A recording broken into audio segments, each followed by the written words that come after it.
describe a holistic approach to the art of caring for the critically ill. The same thing as endocrinologists, we can minimize the need for investigations only to do the pinching investigations rather than doing a battery of tests in every patient and unnecessarily increasing the cost. And when I put this quote, I didn't realize today's Swami Vivekananda's birthday also. This is from my old PowerPoint slide. The past was great, no doubt, but I sincerely believe that the future will be more glorious still. So I think if we sensitize our young trainees that good old clinical medicine is still relevant and you can use it judiciously so that a good marriage of investigations and clinical medicine will take us far, and we need not worry about the invasion of artificial intelligence in any specialty medicine. Thank you and all for the invitation. This is a suggested reading. You read this first one, Cognitive Bias and Clinical Decision Making, a short article in a perspective in New England Journal, from mindless to mindful practice. This is wonderful. Also, last year, a very recent publication, Curiosity in Clinical Care. There is another thing, a conversation between a consultant and a trainee, how curiosity has been killed in clinical care by mindless or mechanical algorithms. And 10 Commandments for Effective Consultation. This is an old publication, Archives of Internal Medicine 83, where they have given excellent inputs for physicians who are called upon to give consultations in different units of the hospital. And this is a beautiful book, Symptom to Diagnosis, an evidence-based guide. Thank you.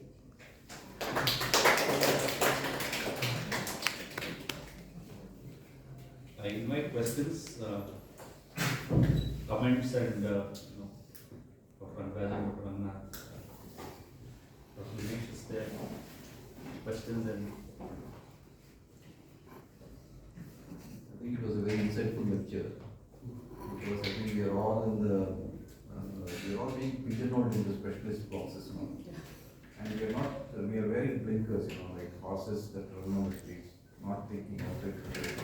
And I tell my residents all the time, think holistically, think entirely. Don't just think that you have just got to run gastroenterology. So we are just about scopes. Yeah. So we are not just tube pushers that are doing. We have to be clinicians first.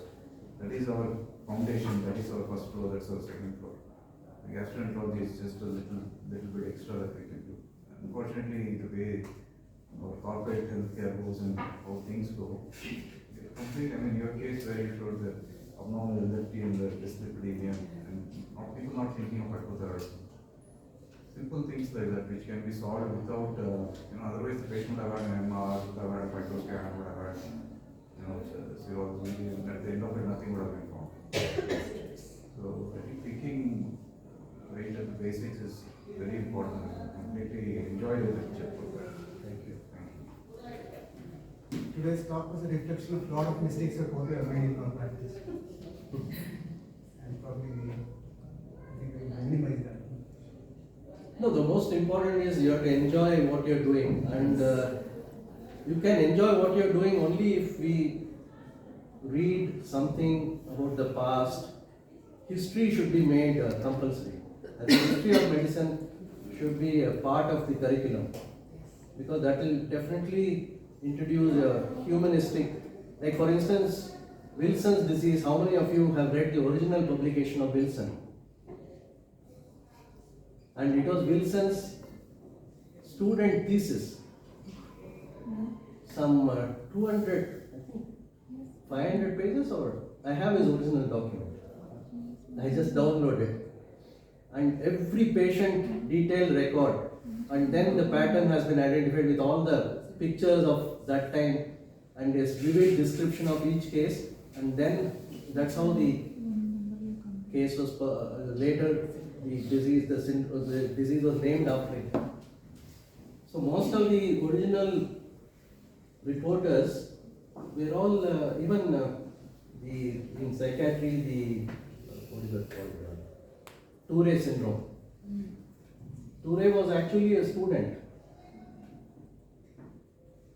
and he was given this thesis just to look at a different aspect of hysteria, and then he found that there were cases who were slightly not resembling hysteria, but there was something else, that there were vocal tics, they were having coprolalia, and then he diagnosed what was named later as Gillard-Touré syndrome.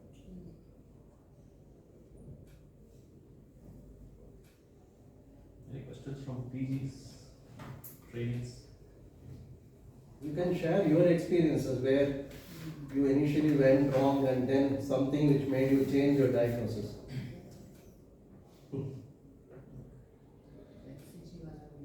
Actually, unless we come out with our errors, we won't learn. Many a time doctors are loath to accept our mistakes because nowadays it is medical legal. Otherwise also you don't want to be seen as somebody who is fallible. So once you accept that I have done this mistake and I learned from it, like most of us in the student days would have diagnosed somebody as functional and later turned out to be an organic disease. Everybody has that experience. When you were a resident, you used to be scared. Who has seen this patient? If somebody asks, okay, something has gone wrong. And from that we learn never to do the same thing. This framing happened to me. There was a patient who was already a known case of MDP on treatment and came with some abnormal movements, and then as usual we attributed it to functional, and it is a conversion reaction, and later it turned out to be TB meningitis with vasculitis and hemiplegia. Luckily it was picked up immediately, we didn't miss it, but our initial impression was wrong. We also had an interesting case of choriocarcinoma. A patient presented with intracranial bleed and underwent was planned for DSA, referred to us for abnormal thyroid function tests. She had received this contrast. So we were treating it as thyroiditis for days, and for about more than a week. Thyroid functions never got under control. Patient had hemoptysis, and at that time she underwent an X-ray after almost a week or so, where we saw there are diffuse mets in both the lung fields, and eventually correlating everything. One of the consultants from neurology, they advised to do beta HCG, which came in lakhs. So HCG never crossed our mind. mediated thyrotoxicosis with lung and cerebral mets presenting as hemorrhagic mets. It's very common, very commonly missed also, because many a time each one looks at it like going through, believing somebody else's diagnosis is always most of the time detrimental.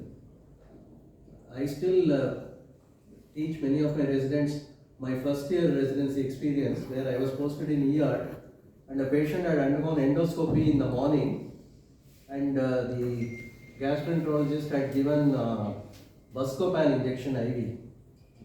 And later the same patient went to the gastroenterologist in the afternoon showing some lesions in the left arm which were pruritic, and immediately wrote Buscopan allergy and wrote injection Avil and hydrocortisone and sent the patient back. This patient came to the ER in the night because he continues to have itching and irritation. And when I saw that, I saw already referred case of Buscopan allergy. I told the sister, you repeat another injection of Avil, and then went away. This was midnight. So we had just a half an hour of sleep to catch up. But luckily when I went to sleep, I suddenly started remembering how were the lesions. Then I went running back to the triage, and the patient was still sitting there because he was complaining of itching. There was not only itching, there was burning also. And it was localized to a dermatome, it was herpes zoster. Because the endoscopist had written that it is a Buscopan allergy, we also believed that. I had a patient referred as Crohn's disease by someone who is not settling down. So somebody through somewhere came through. This patient had been through multiple hospitals. He had an endoscopy and colonoscopy somewhere, and multiple blood tests, CBCs showing anemia most of the time, with an normocytic pneumochromic picture. And also somewhere they gave him, I think 15 injections of B12 and 1 month of ofloxacin on years old for a fracture workload. He was diabetic. So when we went into his history, he was not taking conventional diabetic medicines, though metformin was written on all his prescription. He was not taking it, he was taking some Ayurvedic preparation. Then because of the anemia, I asked one of my hematology colleagues to have a look at it. And they did his bone marrow, they found vasophilic stiffening. Ultimately, it turned out to be a lead toxicity that explained everything that he had. So we reached there in a very, very roundabout way, but we had reached there at the end somehow. So somebody had done the blood smear properly at the beginning, because when the hematologist did both the peripheral and the bone marrow, even the peripheral smear had vasophilic stiffening, which has not been present in all these, you get these Automated package blood counters, tests, yeah. which are automated. But now some labs, Thyrocare lab, without you asking, does all the trace Yeah. elements. And then people ask questions about People ask, my Very strontium level last time was this much, now it is this. So I said, I know, thyroid know. Yeah. Strontium. Dr. Gayatri is not here, but I think I shared a case with her a few years back here in this hospital. This was a patient with diabetes, 70 years old, and his main issue was he's been losing weight, and weight loss to such an extent that his diabetes went into remission. He was on